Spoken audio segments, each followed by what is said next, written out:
Hello and welcome to the PFF Fantasy Football Podcast. I'm your host, Ian Hartitz, and today we continue our Fantasy Files series with a look at the Los Angeles Chargers passing game. I want to focus on the receivers here in this episode. We'll get to that guy, Justin Herbert, plenty of his own pod at a later date. So I want to just start off by saying, my goodness, this wide receiver room is legit. Honestly, the whole Chargers roster in recent years is almost always all around legit, popular, preseason.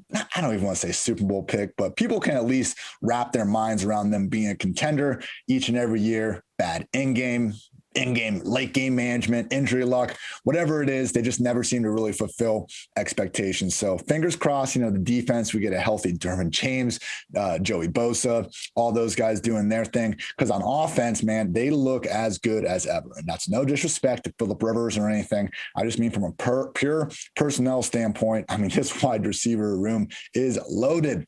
Obviously, the headliner, Keenan Allen.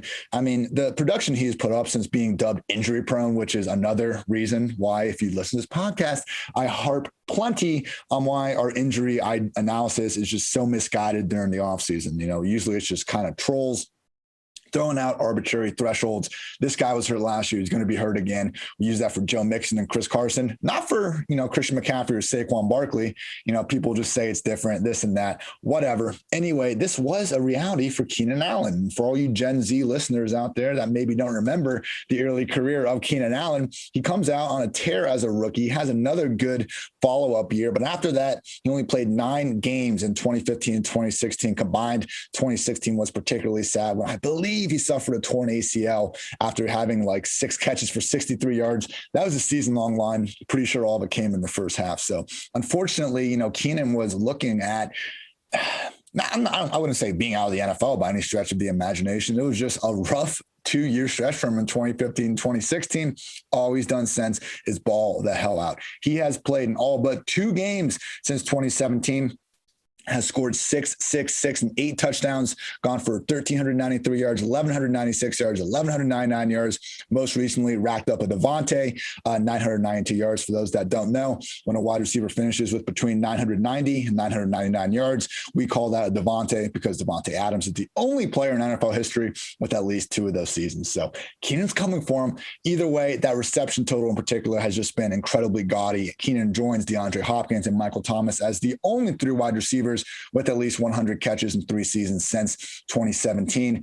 And a lot of this last year was coming just straight up man-on-man coverage. I mean, just trying to get this dude, I should say, not doubling Keenan Allen was a death sentence. Only Stephon Diggs with 90 had more catches against single coverage than Keenan Allen with 87. So Keenan is someone that whenever he has been healthy, we have seen him really just dominate. The routes this guy can run, I think he certainly deserves to be on a top 5 route running list. I have that crown on Devontae Adams' head right now, but I do think you'd be hard pressed to name or to at least need your second hand to kind of list the number of receivers that are better at route running than Keenan Allen. I see a lot of Stevie Johnson to his game, and I believe they actually kind of played 1 year together. For those that don't remember, Stevie Johnson had the best years of his career with the Bills, the kind of OG Darrelle Revis slayer. And he made it over to San Diego for his last year in 2015. Actually did pretty good in the first half of the season until some injuries got him. But you can kind of see, I guess, just parts of Stevie's, herky-jerky releases and stuff in Keenan's game. So, can't go more than 60 minutes usually without seeing at least one wide receiver cornerback ISO cam where you see Keenan just send one poor cornerback or another to the shadow realm. But after him, we got Mike Williams. In my opinion, one of the most Mike Williams is one of the most overqualified number 2 wide receivers in the league. He is not the Chargers' number 1. That is Keenan Allen. Not trying to say that, but people, in the year 2021, it's legal to have 2 number 1 receivers. And I do think Mike Williams would fit that bill if he could ever get the amount of targets that his talents deserve. This guy has never had more than 90 targets in a season. Despite that, he had 10 touchdowns in 2018. He had over 1,000 yards in 2019. Even last year, 756 yards, 5 scores in 15 injury-riddled games. That 15 game mark is generous. Credit to Mike Williams for playing through the pain really ever since his rookie year. He only played 10 games that year. I just wish this dude would take care of himself a little bit more. I have never seen a wide receiver give a single fluke less than Mike Williams does when he's crashing to the ground after coming down with some ridiculous like contested catch in double coverage. The guy falls like a freaking, sack of soap every single time. And it's like, dude, just, I don't know, put an arm out, try to protect yourself. I just want him to stay healthy. And again, he has played, all but 2 games over the past 3 years. So he's not missing large chunks of the season or anything. It's just a habit where you look at Mike Williams highlights and the guy just goes crashing to the ground harder than anyone. Credit to him for usually holding on to the ball still. I'm just hoping he can keep better health here just in the long-term future. He's kept the health already. I want him to stay healthy because when he's been out there, good things have happened. Nobody has averaged more yards per catch than Mike Williams over the past 3 years. That 17.3 yards per reception mark is a gaudy level. I know a lot of it is him going downfield. He has a high average target depth, but you see flashes of him really looking like a complete alpha number 1 receiver. When they played Pittsburgh, I believe it was in 2018 or 2019.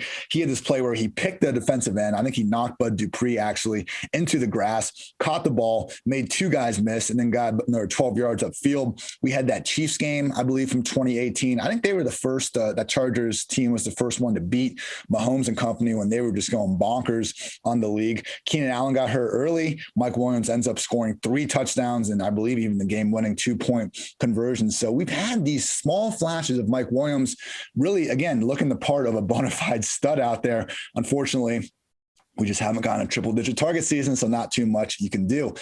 New man in the group, Josh Palmer, 3rd-round pick out of Tennessee. This is from our 2021 PFF NFL Draft Guide, courtesy of the always great Mike Renner.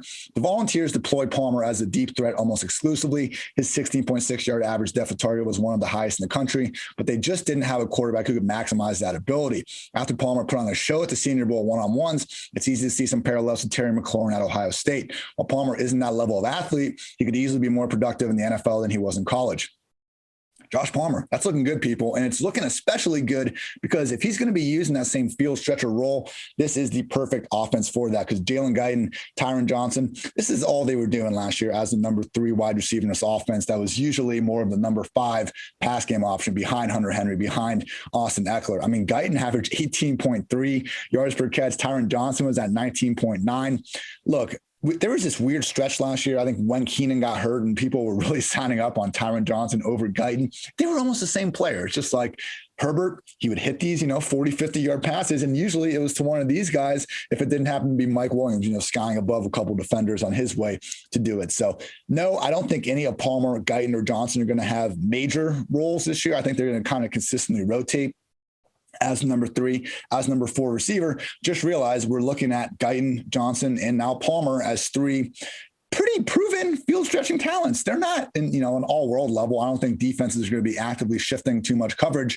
away from Mike or Keenan for these guys. Just realize, again, with these average target depths, yards per receptions on hand, Palmer, Guyton, and Johnson, all capable of helping take the top off the defense. And that's, a lot more than most number 3, number 4 receivers can say.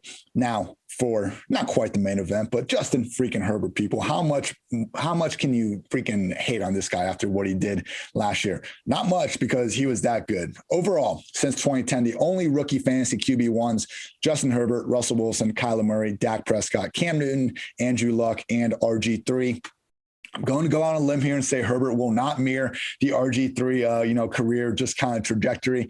The throws he was making last year, it was just one after another. And it really started a little bit in that Chiefs game. I mean, let's not forget, Herbert was supposed to take his time on the bench before the Chargers freaking punctured Tyrod Taylor's lung shortly before the second game of the year. Herbert plays well enough to take the freaking Chiefs to OT, I believe. Narrow 3-point loss. Panthers game after that was fine. It was the Buccaneers game in week 4. Unfortunately, they lost 38-31, but this was the game where Herbert really started just making some of these throws that made your eyes, just pop out as you're watching these games. I mean, his all-22 highlight reel is borderline erotic. The Saints game the next week was equally wild. I mean, he had this play.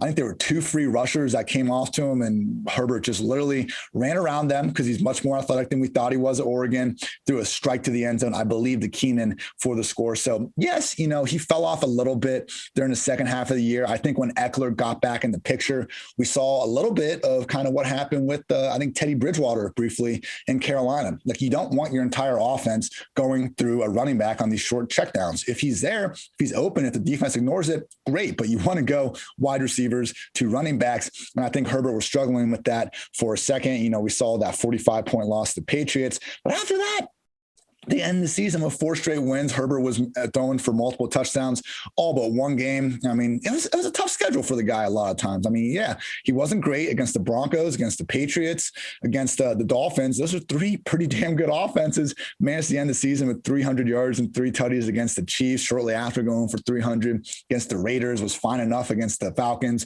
a week before, at least in terms of getting the dub. So I'm not putting a ton of stock into Herbert, having this big sophomore slump because of his second half splits. I just think it was a little bit of a learning experience getting Eckler back in the situation. And then he lost his number 1 receiver, Keenan Allen, for the last 3 games of the year. So Herbert, the most impressive thing about him last year was how he dealt with pressure. He was PFF's highest graded quarterback under pressure. And like, when you look at the difference in just yards per attempt from a clean pocket versus under pressure, Herbert was one of the few wild men that were actually better when facing pressure. Now, this will not stick. We see time and time again, performance from a clean pocket, much better in terms of predicting the future than, kind of play under erratic situations like pressure. But the good news is this offensive line, we actually have reason to believe, has taken a step forward. And this was PFF's reigning 30th and 32nd ranked offensive line in pass and run blocking. I mean, this was bad last year, and Herbert and company largely overcame it on their way to finishing as the 18th ranked scoring offense. And it's looking fine, people. At this point, 4/5 of the line is returning new starters. We got rookie left tackle Rashawn Slater. Brian Beluga is back at right tackle after being able to only play 444 snaps last year. Another former Packer in Corey Linsley. And both the starting guards, Matt Feeler and Ode Abushi, excuse me if I messed up any of that pronunciation, also came over in free agency. And we have just at least 2 average to above average starters there. That's all we can ask for. So main story, which, PFF's 2021 offensive line rankings are 18th ranked unit entering this year. The bottom line, the Chargers are making all the right moves on paper, and their offensive line should be one of the most improved units in the NFL. So truly, like, Herbert, stud. The best part of his game was ability under pressure, which is not something we want to rely on. The good news is we shouldn't have to. He's getting his number 1 receiver back in Keenan Allen. And this offensive line, again, has made certifiable steps forward. And we have reason to believe they're going to be not amazing, but at least not a bottom 3 unit again. We got to feel good about that. So moving on to our PFF Lily stat, Keenan Allen, in 11 non-injury impacted contests with Justin Herbert under center, averaged 12.2 targets per game, double-digit opportunities in all but one of those games. Absolute madness. Goes ahead and takes us to the ranks. Keenan Allen is my wide receiver 8 behind guys like Calvin Ridley, Michael Thomas, DK Metcalf, and then our big 4 at the top. So for me, I'm following those targets. He was balling with Herbert under center. And again, even with some of these points per game totals, which he was wide receiver 7 in PPR points per game last year, it almost doesn't do it justice because we had Tyrod under center in week 1. Keenan played just 12 snaps in week 5 against the Saints before he got hurt. Only 24 snaps in week 15 before he got hurt. So, I mean, it was wild. With Herbert, Allen had 5 performances in the top 10 in terms of just weekly PPR points, only finished outside the position's top 28 in 1 of those 11 games. So he is right there in my second tier. Overall wide receiver 1 outcome, still a possibility. I would take Keenan Allen ahead of guys like Justin Jefferson, AJ Brown, Terry McLaurin, just for those targets. If we could say Jefferson and Brown would have, a similar target ceiling as Keenan, yes, I would have them ahead. I had AJ Brown ahead of Keenan before Julio James came to town. If Adam Thielen, misses a bunch of time, Justin Jefferson will be moving up ahead of Keenan Allen as well. Right now, though, I just think, Keenan finds himself in that gaudy 150 plus target tier with a great quarterback. And for that reason, he is fully deserving of continuing to be a top 8 fantasy receiver. And yeah, go get him, guys. I don't think you'll be too disappointed. On to Mike Williams. I was moving him up a little bit after I actually wrote about the Chargers this morning. So he's my wide receiver 45, not going on a huge limb here. I have him ahead of guys like Cole Beasley, Mecole Hardman, Devontae Parker, the Colts wide receivers. I just think, some of these guys, Corey Davis, Brandon Cooks, like we just have some guys that could rise to the top and be their offense's number 1 pass game option. And with Mike Williams, that's not in his potential range of outcomes. It's only if Keenan gets hurt, which I'm not, going to sit here and project Keenan get hurt. We've been over this, gone through this. So the issue for Mike, he might even be the number 3 pass game option if Austin Eckler is also able to stay healthy. I mean, looking at some people on Twitter were telling me like, hey, look at Keenan's production once Eckler came back.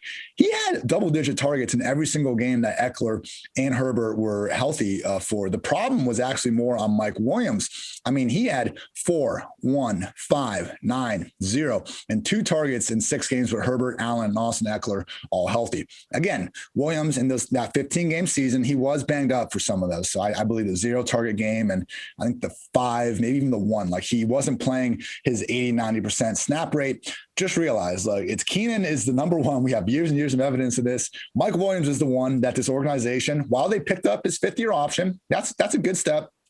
Otherwise, at least in terms of getting him targets on the field, we just haven't seen them make that big, meaningful devotion to doing so. He's going as the wide receiver 43 over underdog. So I'm pretty in line with the market. I think he has some upside over, again, guys like Beasley, Mecole, Devontae. I'll take him over guys in similarly crowded offenses when it comes to kind of projecting him as the number 2 or number 3 guy. Again, though, the Brandon Cooks, the Corey Davises of the world, where we could actually see them leading their team. Those would be the types of guys I'd be taking ahead of Mike Williams. If you want to get Palmer, as a quality mid-round guy in Dynasty, I'm not going to say no to that. Again, just realize this would be Guyton, Johnson. All these guys are likely vying for number 4, number 5 job at best. And I'm also pretty inclined to fade these tight ends. Jared Cook is on my ageist list of guys I will not be touching this year. He is 34 years old, people. He looked like a shell of himself in a worse New Orleans offense last year. I know we got Lombardi over with the Chargers now, so maybe they are just going to feed this dude targets. But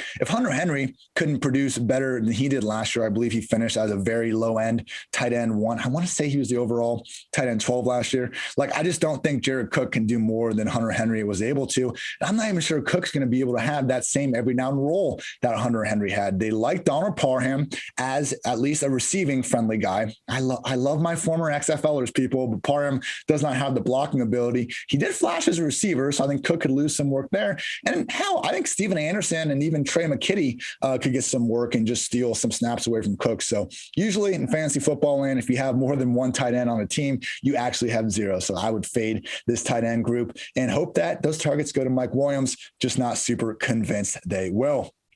Hope you enjoyed the PFF Fantasy Football Podcast, everybody. If you did, please check out the rest of our podcast network. You can recap, the NFL Draft from Mike Renner and Austin Gale's 2-for-1 Drafts podcast, or get all 2021 betting content you need with the PFF Forecast. Also, please check out PFF's 2021 Best Ball Draft Kit, tiered rankings to projections to targetable stacks to the season's favorable matchups. The only resource you'd ever need to wreak havoc across best ball formats all summer long. And speaking of best ball, if you like fantasy football and if you like playing fantasy for money, you need to check out Underdog Fantasy. Underdog's got everything, including season-long and playoff best ball. Best ball is a season-long game where you draft a team like you normally do, but that's it. There's no in-season roster management. Underdog automatically selects your best performers each week, saving you loads of time. Go to Underdog Fantasy and deposit $10 using promo code PFF and get a free PFF Edge annual subscription. It's promo code PFF. Draft now at Underdog Fantasy. All right, quick thing to get off my chest, everybody. So sometimes I'm a little bit of a, F-boy on Twitter. I try to not curse here when I can. I slip up sometimes. Sometimes I'm an F-boy on Twitter. I like to make up fun things that don't exactly matter and kind of add to, just chilling throughout the day. People, when you spend as much time as I do writing these articles and stuff, I don't know. I just like to have fun sometimes. Anyway, I found a video of this. I think he's like a D3 football player, actually. He was 17 or 18. It went viral on TikTok a couple months ago. And it's this dude at a roller skating rink, basically just making everybody miss and putting on these jukes that people are sliding into the wall. And I was just looking at this video, and it's just some regular white guy. And I just decided to say that it was Drew Lock. And I said another example of Drew Lock having it, put out this rollerblade video.